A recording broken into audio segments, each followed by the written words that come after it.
If you've spent, any time at all looking for the next big thing in anti-aging skincare, you know that one ingredient has just, well, it's absolutely flooded the market. Oh, it's everywhere. It is, and it's promising everything from that glowy, elastic skin to total cellular regeneration.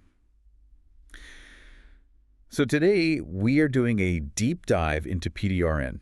And it's an ingredient that really needs this deep dive. It's moved so quickly from the clinical setting into our cosmetic bags. Mm-hmm. And if you want to get past all the marketing hype and really use PDRN effectively, you have to understand its strengths, its weaknesses, and honestly, how to even find it on the label. Absolutely. So our mission today is to cut through all of that noise. We're going to clarify what this stuff is, how to spot it on an ingredient list, because you're right, it almost never just says PDRN. Almost never. How it actually works as an anti-aging agent, and why the method you use to apply it is probably the single most critical factor for getting results. Right. And from a purely scientific standpoint, PDRN stands for polydeoxyribonucleotide. Which is a mouthful. It is a huge mouthful, which is exactly why we have the acronym.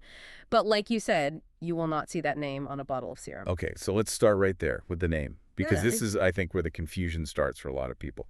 If you're looking at the back of a bottle, what should you be looking for?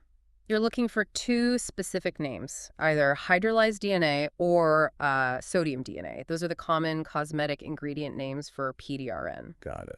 Hydrolyzed or sodium DNA? Exactly. And that DNA part is the core of what it is. PDRN contains these segments of DNA that are extracted from very specific biological sources.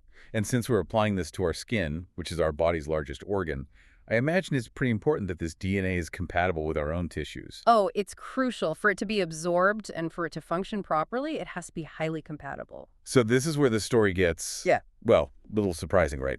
The research we looked at pointed to one very specific source as being the best, the safest, the most effective. It did. The gold standard right now, based on the studies, is DNA extracted from salmon testes. Right. I'm sure that raises a few eyebrows when people hear it. It definitely does, but there's a really sound biological reason for it.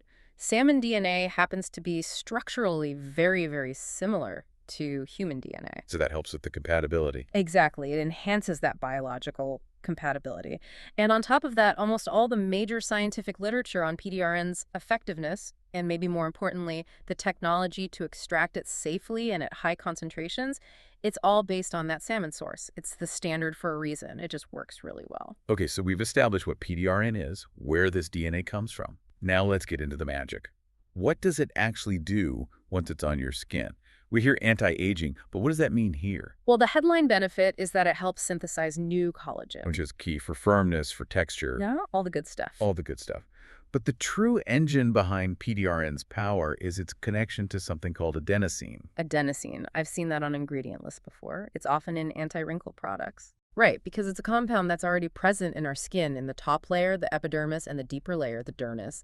And it's a key player in fighting wrinkles and maintaining elasticity. So if it's already there, are other products just trying to add more of it to the skin? That's the typical approach, yeah.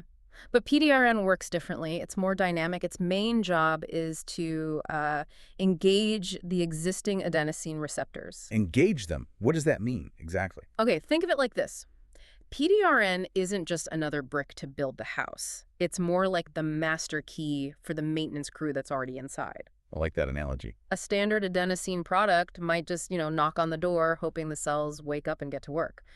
PDRN basically unlocks the door, walks in, and flips the master switch on all the adenosine that's already there, telling it to get active in the anti-aging process. Wow. So you're not just adding a new ingredient, you're maximizing the potential of what your skin already has. You're encouraging it to repair itself from the inside out. Exactly. It's a huge distinction, and that's why you see such robust, restorative results. And we should also mention, it's not just for anti-aging. Some studies have shown PDRN can help with melasma and hyperpigmentation, too. Okay, but for that, you'd want it to stay on the surface, right? Where the pigment is. Precisely. Provided the product stays concentrated on that epidermal layer. Okay, this all sounds incredible, but it brings us right to the biggest problem, the biggest hurdle, and really why this deep dive is so important. We're talking about regeneration and activating things within the skin, and that means we hit the wall, the penetration problem. That is the core limitation. It's everything. PDRN gets its maximum power by promoting the activity of cells called fibroblasts. And fibroblasts are the little factories that make collagen and elastin. Yes, and here is the crucial part. Those fibroblasts are located almost exclusively in the dermis layer. The dermis, so not the surface. The thick, spongy layer deep underneath that gives our skin its bounce and structure. Right. And your epidermis, that top layer, is designed like a security system. Its main job is to keep things out. So to get those maximum benefits, the real collagen production, the deep elasticity, the anti-wrinkling effects, the PDRN has to somehow bypass that security and get directly into the dermis where the fibroblasts live. It has to. And your typical cosmetic product, a serum or a cream, is designed to work on the epidermis. On the surface. On the surface. So if you're only using a topical cream, you are immediately limiting the potential of that PDRN. You're just not going to get 100% of its power. So that powerful master key ability is basically stuck outside the building. It's great science, but a really challenging delivery. The ultimate trade-off. So how do we solve this? How do we get this amazing ingredient past the guards and into the dermis? We know there are a couple of ways. The first involves using tech at home. That's right. You can pair your cosmetic PDRN product with a home care device, something like an MTS, a microneedling system that creates tiny microchannels in the skin. Or even some of those galvanic devices, right? The ones that have an absorbing mode. Yes, those can help too. Yeah. Anything that creates a temporary pathway to help the product get in deeper can definitely raise the effectiveness of your topical. And then there's the second way, the medical solution that just bypasses the barrier completely. The Rejuran healer. The injection. This is where a doctor uses a syringe to inject PDRN directly into the dermis. They can get a concentration of about 2% right where those fibroblasts are waiting. And the results people report from that are pretty incredible. Better texture, more elasticity, that glass skin glow everyone is after. They are, but, and this is a big but, we have to stress the trade-off. This isn't a one-and-done fix. The research shows you need to go back for sessions every 2 to 3 months to maintain the effect. And let's be candid, the notes you shared mentioned a pretty big caveat about the experience itself. Yeah, these injections, especially into thin facial skin, can be extremely painful. Yeah. Really stressful for some people. So it's a serious consideration. It is. I mean, from personal experience, the benefits I saw didn't always feel like they justified the discomfort. You really have to assess if it's right for you. So for someone who really wants to utilize PDRN to its fullest, what's the best strategy? The ideal path, if you're really committed, might be to try the injection first. Get that deep activation of the fibroblasts, see if the dermal benefits are worth the pain and the cost for you. And then use the topical PDRN cosmetics and maybe some devices at home to maintain those results afterward. Exactly. That combination gives you the best of both worlds, a powerful start and a way to maintain it. Okay, that brings us to another comparison I see all the time, PDRN versus peptides. They're both seen as star anti-aging ingredients. What's the real difference? Well, they do share one big similarity. Both are pretty large molecules, which makes it hard for them to get past the skin barrier on their own. Which is why we see them in formulations with fancy delivery technology like liposomes or nano-encapsulation. Exactly, to try and boost that absorption. But their jobs and where they need to be to do their jobs are different. Okay. A peptide's main function is to send a signal to a cell, make more collagen or relax this muscle. That's the key distinction. Peptides are fully utilizing their role even when they only get into the epidermis. So the signal can still be sent effectively from that top layer. You can get the full effect just from a good topical product. Precisely. But with PDRN, because its main job is to activate those dermal fibroblasts, you only see the full, profound regenerative benefits when you get it deep into the dermis. So that dermal access is really the dividing line. It's the whole game, which makes the formulation of your topical PDRN product so incredibly important. Okay, so let's pivot to that. Let's look at how different products are trying to solve this problem. Instead of just, listing out 6 different products and their concentrations, which is hard to follow, maybe we can group them. That's a much better way to do it. We really saw 3 distinct formulation strategies on the market. Great, so what's the first category? The first is what I would call the low-concentration, high-technology approach. These products focus on making a small amount of PDRN travel as efficiently as possible. Okay, an example. A great example is the Anua PDRN hyaluronic acid capsule 100 serum.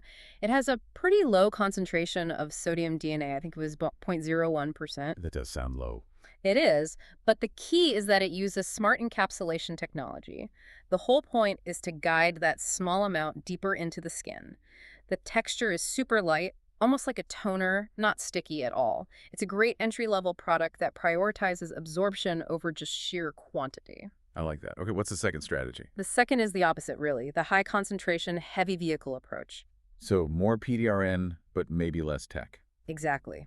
These products often skip the advanced nanotech and instead try to maximize penetration by just loading a lot of the ingredient into a heavy occlusive base. The idea is that it sits on the skin longer and encourages absorption, especially if you use a device. The Centellion 24 PDRN firming boosting ampoule is a perfect example. And that one has a much higher concentration. Oh yeah, 0.2% sodium DNA. Significantly higher. But it is extremely heavy. It feels almost like a drop of oil. And because it doesn't have that encapsulation, it absorbs much more slowly. It can feel way too heavy in the summer. But I bet that heavy, viscous texture makes it perfect for using with a device, right? For that glide. Absolutely ideal. It's the perfect base for a home device treatment. You get a high dose right on the surface, and then your device helps open the door for it. Okay, so that's two strategies. What's the third? The third is the premium patented technology approach. This is best represented by Rejuran, the company that basically owns the injection market. They're leveraging all their clinical knowledge to create these high-end topical products. And we looked at their gold ampoule, right? The Rejuran turnover ampoule dual effect. We did. And it had the highest overall concentration we saw. It combines 0.5% hydrolyzed DNA with another complex for a total of around 1.5% PDRN. That's a huge jump. It is. And it uses their own patented technology, and they boost it with other things like niacinamide. The texture is smooth, but it leaves this really intense, dewy honey glow finish.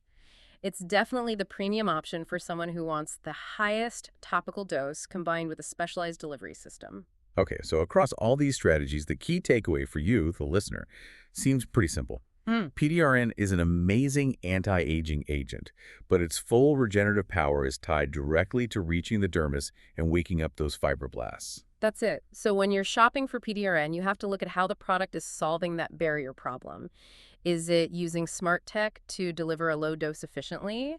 Is it giving you a high concentration dose that you're meant to use with a device? Because if a product just has PDRN but ignores the absorption problem entirely, Then you're likely just paying for the epidermal benefits, not the full regenerative potential. which leads us to a final thought for you to take away and explore.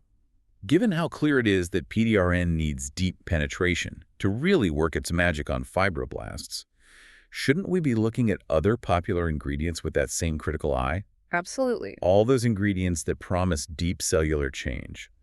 What specific technologies are truly making a difference in penetration? Or are we often just buying products hoping for dermal results when we're really only getting effects on the very surface of our skin? That's a critical question to ask about your entire skincare routine. We hope this deep dive makes you a much smarter shopper the next time you're in that skincare aisle. Thanks for joining us.